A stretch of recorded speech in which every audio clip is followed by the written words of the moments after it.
L'optimisation des images. Alors pourquoi c'est une bonne pratique qui est importante? Eh bien parce que les pages web sont généralement constituées à 50-60% au niveau de leur poids par des images justement. Donc plus on va pouvoir faire perdre du poids à nos images, plus en globalité la page va gagner, et ça risque d'être assez conséquent étant donné la proportion qu'elles occupent. Alors la première étape, ça va être de choisir le bon format. Alors pourquoi? Parce que ces formats d'images ont des méthodes de stockage différentes.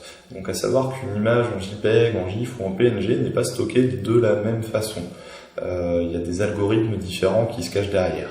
Alors typiquement le JPEG c'est plutôt un format réservé à ce qui va être photo.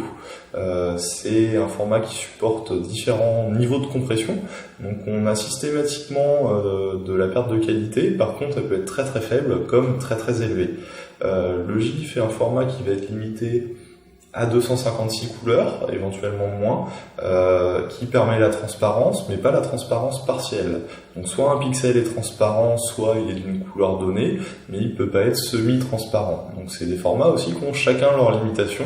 Le PNG, lui, peut être limité en nombre de couleurs, comme ça peut ne pas être le cas, donc il y a un petit peu un sous-type au sein du PNG. Le PNG 8 bits est celui qui va être limité en nombre de couleurs. Voilà, là, sur cet exemple-là, on a enregistré 3 fois la même image avec un format différent. Donc on voit qu'en JPEG, on a vraiment quelque chose de l'ordre de 30 kg, donc très élevé. En GIF, on va avoir quelque chose de très petit, et en PNG, un petit peu intermédiaire.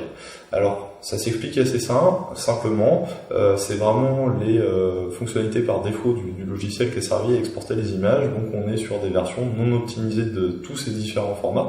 On peut faire beaucoup mieux, mais le but de cette slide est vraiment de montrer déjà l'impact du choix du format. Donc ce qu'il faut retenir, c'est que le GIF serait utilisé plutôt pour des toutes petites images avec très peu de couleurs. Le PNG, on va s'en servir quand il y a des choses du type aplat de couleurs, dégradé, généralement plutôt un nombre de couleurs limité, du moins une image qui peut paraître simple. Et le JPEG, ça va vraiment être ce qui va s'orienter sur de la photo. Et après, au sein de ces formats, on a différentes astuces qui permettent à nouveau de gagner du poids, et c'est ce qu'on va voir par la suite, avec tout d'abord les niveaux de compression JPEG. Donc là, on a 3 images qui sont enregistrées en JPEG, avec 3 formats de compression différents. Donc sur la première en haut à gauche, on a une limitation, on a une compression, un niveau de qualité qui est à 10%, une compression à 90%. Dans celle de droite, on a un niveau de qualité qui est à 50%, et dans celle en bas, on a un niveau de qualité à 100%. Donc c'est sans doute pas tout à fait vrai, parce que là vous regardez une vidéo, donc il y a à nouveau une compression qui a été effectuée sur la vidéo, mais je pense que la différence de qualité entre les trois images devrait quand même être sensible. Donc ce qu'on peut voir, c'est en haut à gauche, typiquement pour prendre les extrêmes, on a une image qui fait uniquement 3,5 kg. En bas, qualité 100%, l'image est quasiment 20 fois plus grosse. Donc on voit que le poids qu'on souhaite obtenir est en lien direct avec la qualité de l'image qu'on veut avoir aussi. Donc c'est toujours une idée de compromis à trouver. Voilà, il y a certains besoins, certains sites internet, quand on est sur le site d'un photographe, on a absolument besoin de photos HD, mais ça n'empêche pas éventuellement de compresser un petit peu plus les vignettes ou autres. Donc toujours un compromis à trouver, et donc ce que je vais recommander, c'est de faire attention aux exports qu'on peut faire depuis les logiciels qu'on utilise pour retoucher les photos ou autres. C'est qu'en général, quand on fait du web, le niveau de qualité à 100% est à proscrire. Voilà, déjà passer un 100%, 90% généralement au niveau qualité, c'est pas du tout problématique, c'est assez peu perceptible, pardon. Par contre, on va nettement voir la différence au niveau du poids de l'image. Donc voilà, déjà entre du 100% et du 50%, là on a gagné 53 kg. Donc vous voyez, c'est assez important. Donc pas oublier de bien compresser vos JPEG et de jouer un petit peu. La plupart des outils vous permettent de jouer sur un degré de qualité, de visualiser en temps réel le résultat de l'image. Donc ça permet de voir ce que vous considérez comme un rendu acceptable ou pas. Autre sujet, sur le JPEG toujours, alors il y a 2 versions sur le JPEG, il y a celle qui est la plus courante, qu'on voit la plus, qui est le baseline. Alors là, l'idée, c'est que quand votre image commence à se charger sur Internet, elle va se charger très progressivement de haut en bas. Donc en gros, on commence à avoir un petit bout de l'image, une première ligne de pixels, une deuxième ligne de pixels, etc.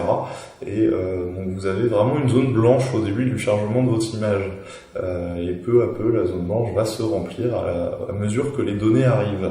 Et donc, à l'opposé du baseline, on a le progressif. Alors le progressif, là l'idée c'est d'afficher l'image progressivement, mais sur toute la zone qu'elle va occuper. Donc dès qu'on a suffisamment de données, on a un premier affichage, qui est certes, je l'accorde, de qualité déplorable, et la qualité va s'affiner peu à peu à mesure que le reste des données arrive. Donc c'est vraiment un principe de couche au niveau de l'image. On a une première couche très basse qualité qui va s'améliorer, etc. jusqu'à avoir l'image finale. Donc là, l'idée, c'est qu'il y a vraiment un ressenti qui peut être agréable pour l'utilisateur de voir une première version de sa page web, typiquement, avec la totalité des images chargées très très rapidement. Pour afficher l'image qu'on a sur la gauche, là, c'est à peu près 20% des données d'image qui sont nécessaires de mémoire. Donc ça permet d'avoir un premier rendu qui va être agréable, parce que la page est formée, on a l'ensemble des éléments qui apparaissent, et l'utilisateur de toute façon n'est pas nécessairement dès le début comme ça en condition de se concentrer sur une photo particulière.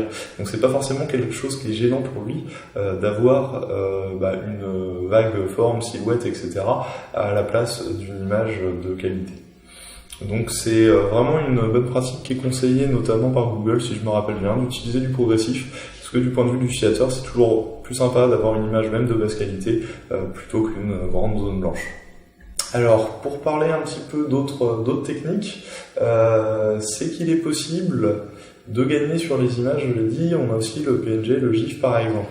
Il y a plusieurs techniques qui sont possibles, notamment la limitation des palettes de couleurs. Donc je l'évoquais rapidement, le GIF est limité à 256 couleurs, mais on peut aussi limiter d'autant plus. Donc si les couleurs sont pas nécessaires, en gros on peut les supprimer de la palette et on va gagner en poids. Il y a aussi des compromis à trouver au niveau de la qualité, c'est les mêmes jeux. Le PNG, très souvent, on va l'avoir sous forme non limitée au niveau de la palette. Et bien, quand on n'utilise pas toutes les couleurs, l'idéal c'est de le limiter, et on a des gains qui sont très conséquents. On est sur des gains de l'ordre de 25-30% assez rapidement. Il y a d'autres choses importantes sur les JPEG par exemple. On a des données EXIF qui sont présentes, des métadonnées, alors qui sont très peu utilisées en général sur le web, qui n'ont pas d'utilité. La latitude, la longitude auxquelles ont été prises la photo, la marque de l'appareil, les caractéristiques techniques lors de la prise de la photo, etc. C'est des données qui sont trop souvent conservées sur les JPEG qui se retrouvent sur des pages web. Et bien en supprimant ces données, on arrive à gagner quelques octets toujours. Alors pour ça, il y a des outils qui vous permettent de supprimer ce qu'on appelle les métadonnées, de limiter les palettes sans perte de qualité, etc. D'effectuer un certain nombre d'opérations de réduction sur les images, et toujours sans perte de qualité. Donc pour le PNG notamment, on a OptiPNG qui est aussi capable de compresser, de convertir vos GIFs en version PNG optimisée, et on a JPEG-30 pour ce qui est optimisation des JPEG. Alors un outil qui est notamment disponible en ligne est Smushit, qui va vous permettre d'effectuer ces opérations sur une page directement en ligne. Et sinon, OptiPNG et JPEG-30 sont des outils qui s'exécutent en ligne de commande, mais vous pouvez trouver généralement des fonctionnalités à peu près équivalentes dans les options de vos logiciels. Photoshop est tout à fait capable d'exporter des images optimisées. Voilà, et puis après vous pouvez faire l'essai avec un de ces utilitaires-là une fois pour voir si la sortie est correctement configurée avec votre logiciel habituel. Donc voilà pour l'optimisation des images. Je vous propose de passer à la deuxième bonne pratique, à savoir la création de